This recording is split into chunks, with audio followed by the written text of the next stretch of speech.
Aitäh, härra istungi juhataja, head kolleegid, head inimesed, kes meid jälgivad. Reformierakond, sotsid ja Eesti 200 on 2 aastat palehigis rüganud, et teilt raha ära võtta, et teid vaeseks muuta. Aga nad ei ole tulemustega rahul. Paljud inimesed ikkagi saavad veel hakkama, peavad vastu.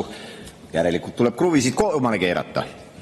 Nüüd siis on meil siin menetluses eelnõu, millega seadustatakse selline superandmebaas, mida hakkab analüüsima tehisintellekt. Ja kui kolleeg Maris Lauri siin väidab, et tema küll ei arva, et Eesti inimestest suur osa sinna satub, siis see on otsene vale.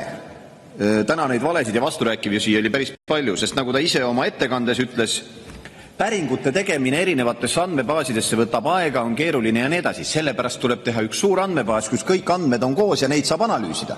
See tähendab seda, et kui siin kolleeg Laats näiteks arvas, et sinna satuvad mingid sihtgrupid ja mingi hulk andmeid, siis ta eksib. Tegelikult on seal andmebaasis koos kõik andmeid, et oleks hea ja kiire päringuid teha. Ja siis me peame uskuma Maris Laurit, kes ütleb, et eriti palju päringuid ei teha, et tehakse üksikuid. See on teine vale, sest nagu me eelnõust loeme, kasutatakse automatiseeritud moodsaid IT-lahendusi. See tähendab seda, et selles andmebaasis toimub selline pidev andmete protsessimine. Ja kui siin küsimusele, et kas hakatakse kuidagi inimesi profileerima, tuli jälle vastus, et ei hakata, siis seaduse eelnõu lisab seadusesse paragrahvi 59.2, mis väga otsesõnu ütleb, et rahapesu andmeprool on õigus profiilianalüüsi teha ja seda profiilianalüüsi teeb jällegi igapäevaselt väsimatult tehisintellekt. Eestis on moodne kasutada sõna kratt. Kes lugusid on lugenud kratist, teab, et kui kratile piisavalt tööd ei anna, siis kratt hakkab pahandusi tegema, mille järgi võib eeldada, et ei ole nii, et öösel lülitatakse kratt välja. Kratt muudkui kammib ja loeb seoseid ja profileerib. Nii et, ja kui te arvate, et seal neid andmeid vähe on, siis seaduseelnõus loetakse üles, mis andmed seal on.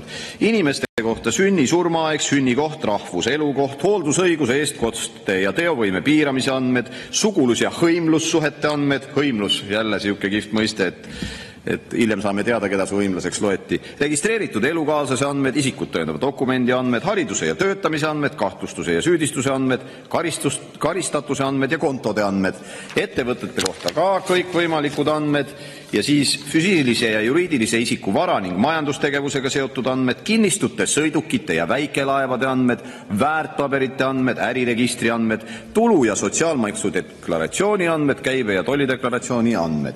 Ja üks asi tuli veel lisaks, mida rääkis kolleeg Lauri, et kui saabub teade, siis seal on tekstiväli ja kui sinna on kirjutatud parteiline kuuluvus või usulised veendumused või veel midagi, siis ausõna me ei kasuta.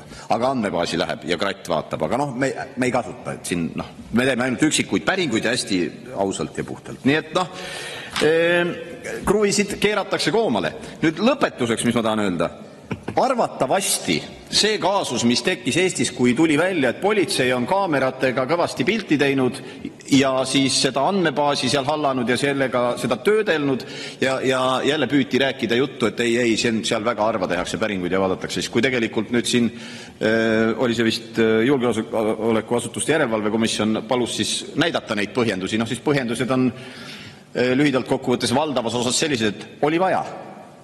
Ja neid päringuid on tehtud hulgaliselt, nii et mina isiklikult arvan, et see kaasus pani ametnikkonnas lambi põlema, mõeldi, oot, kas meil on veel andmebaase, mida me juba kasutame, aga mida veel seadustatud ei ole ja siis tuli välja see, nii et ma arvan, et kui nüüd siin edasi kaevata, siis me saame teada, et seda andmebaasi on juba mitu aastat kasutatud ja kratt seal juba rullib ja profiilid on tegelikult kõigi kohta loodud.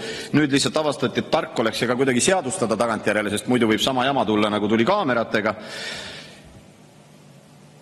Ja üks nüanss veel ja see on nüüd selles eelnõus, mis lahendab, ütleme, süvariigi jaoks veel ühe, jutumärkides probleemi.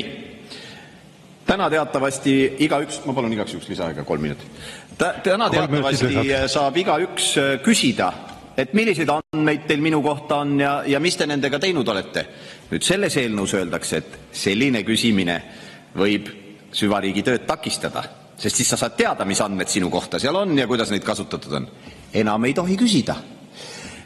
Ja ma ausalt öeldes kahtlustan, et kui siin nüüd tullakse, vist lükkus küll see sügisesse, see kaamerate seadustamise eelnõu, et küllap sealgi šnitti võetakse ja öeldakse, et ei, enam sa ei saa küsida, mis pildid sinu kohta meie andmebaasis on.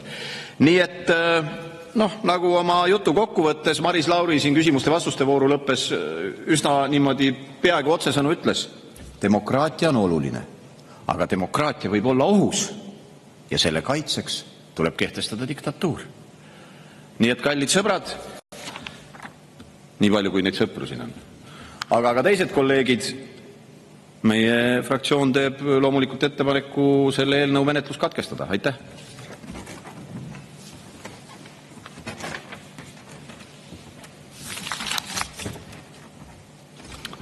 Aitäh!